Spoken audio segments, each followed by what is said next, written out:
রাধে রাধে। কেমন আছেন সবাই? আমি পায়েল আর আমার ব্লগে সবাইকে স্বাগতম। আপনারা যারা এর আগের ব্লগটা দেখেছিলেন নিশ্চয়ই জানেন আমি হরিদ্বার থেকে চারধাম যাত্রার জন্য বেরোচ্ছিলাম। আজকে এই চারধামের উদ্দেশ্যে আমি বেরোচ্ছি। আর প্রথম যাত্রা হচ্ছে যমুনাত্রী দর্শন। তাই ভোর 4টের সময় উঠে 4:30-র মধ্যে রেডি হয়ে আমাদের 5টার সময় গাড়ি ছাড়ার কথা ছিল, কিন্তু তবু একটু লেট হলো। লেট হচ্ছে তো কি হয়েছে, তাই না? আর সকালবেলা চা না খেলে ঠাকুরও কিন্তু পাপ দেয়, আর সেই পাপ আমি নিতে পারবো না। তাই সকাল সকাল চা খেয়ে অবশেষে আমাদের রওনার পালা। যে যার ব্যাগ গুছিয়ে নিয়ে আমরা এগোতে লাগলাম বাস স্ট্যান্ডের দিকে। আর বাস স্ট্যান্ডটা আমাদের ধর্মশালা থেকে কাছেই ছিল। অবশেষে পৌঁছে গেলাম সেই বাস স্ট্যান্ড। সবাইকে জিজ্ঞেস করছি কেমন লাগছে চারধামের জন্য। সবাই খুব এক্সাইটেড ছিল, আর তার মধ্যে আমি তো একজন। সত্যি বলছি, ছোটোবেলা থেকে অনেক ইচ্ছে ছিল চারধাম ঘুরবো, আর এই প্রথম সেটা হতে চলেছে। জানি না রাস্তায় কি হবে না হবে, আর মহাদেবের নাম নিয়ে এগোতে লাগলাম। আর সবার মুখে একটাই কথা মাঝে মাঝে, হর হর মহাদেব। আর আমরা হরিদ্বার থেকে যেহেতু যাচ্ছিলাম, তাই প্রথমে তো দেরাদুনই পড়বে, তাই না? আর দেরাদুনে আমাদের গাড়ি দাঁড়িয়েছিল, কারণ এখান থেকে রেজিস্ট্রেশন করতে হবে।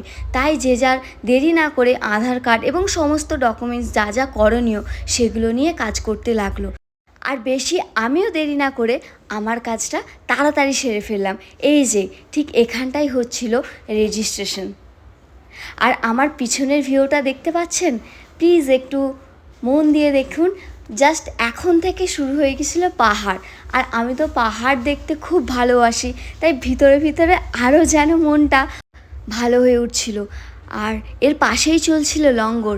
যারা চারধামের উদ্দেশ্যে বা বাবার মাথায় জল ঢালতে এসেছিল এই শ্রাবণ মাসে, হরিদ্বার বলুন, অনেক অনেক জায়গা থেকে লোক এসেছিলো। এখানে কিন্তু সব ফ্রিতেই লঙ্গর চলছিল, তাই আমিও বেশি দেরি না করে একটু ব্রেকফাস্টটা ওখানেই সেরে নিয়েছিলাম। শুধু আমি কেন, সবাই ওখানেই সেরেছিল। তারপর আমাদের বাস রওনা দিল যমুনাত্রীর উদ্দেশ্যে। আর এই যে বস, পাহাড়ের ফিলিংস তো শুরু হয়ে গেছিলো, আর মনটা আহা হা হা হা হা, কখন যাব এইগুলোই মনে হচ্ছিল। আর রাস্তার ভিউগুলো দেখুন, যেন চোখ মন সমস্ত ক্লান্তি এখানেই দূর হয়ে যাচ্ছিল। আর এমন সিচুয়েশনে আমি নাচবো না, গাইবো না, রিলস করবো না, ভিডিও বানাবো না, ছবি তুলবো, এসব আমার কিছুই তেমন মাথায় আসে না। শুধু মনে হচ্ছে দেখি আর উপভোগ করি, দেখি আর উপভোগ করি। আর আমার ভিডিও যারা যারা দেখছেন তারা প্লিজ কেউ মন খারাপ করবেন না। নেক্সট বছর আবার প্ল্যান করছি, যদি আসতে চান অবশ্যই জানাবেন। আর কেউ একজন বলেছিল চকলেট খেলে নাকি ক্যালোরি বাড়ে, তাই আমি কন্টিনিউ ওটা চালিয়ে যাচ্ছিলাম, কারণ আমি চাই আমার এনার্জিটা শেষ পর্যন্ত থাকুক। তারপর আমার জীবনের প্রথম একটা এক্সপিরিয়েন্স, সেটা হচ্ছে রাস্তায় সবাই মিলে একসাথে বসে, তাও আবার পাহাড়ের এত সুন্দর একটা দৃশ্যতে আমরা দই চিড়ে খাচ্ছিলাম। আর এইটা বলছি আমার জীবনে প্রথমবার। আর এই রকম এক্সপিরিয়েন্স কি আপনাদের সাথে হয়েছিল?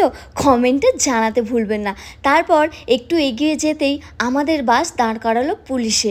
তাদের একটাই রিকোয়েস্ট, যাদের 30-এর ওপর বয়স হয়েছিল তাদের যেন একবার চেক আপ করিয়ে নেয়, যেন কোনো রকম সমস্যা তাদের না হয়। তো সেটা তাড়াতাড়ি হয়ে আমরা আবার রওনা দিয়েছিলাম যমুনাত্রীর উদ্দেশ্যে।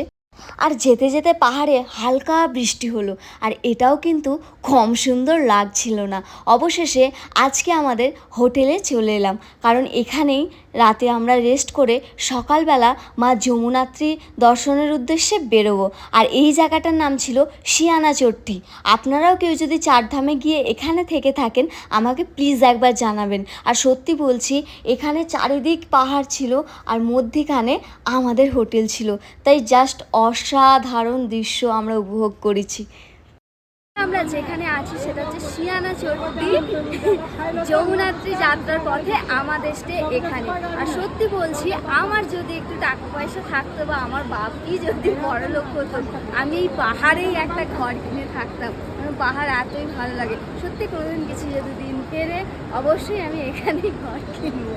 তারপর সন্ধ্যের চা পকোড়া খেয়ে আমরা একটু সাইট সিন ঘুরতে লাগলাম। আর যেতে যেতে এই বাচ্চাটা কার জানি না আমার চোখেই পড়লো, কত কিউট তাই না? তাই ওই দিন বেশি দেরি না করে আমরা আবার হোটেলে চলেছিলাম, কারণ কালকে তো যমুনাতে দর্শন করতে হবে আর তার ভিডিও অবশ্যই আমি আপলোড করব। তাহলে ভিডিওটা আজকের মতো এখানেই শেষ করি। ভালো থাকবেন, নিজেদের খেয়াল রাখবেন, দেখা হচ্ছে পরের একটি ভিডিওতে। টাটা, রাধে রাধে।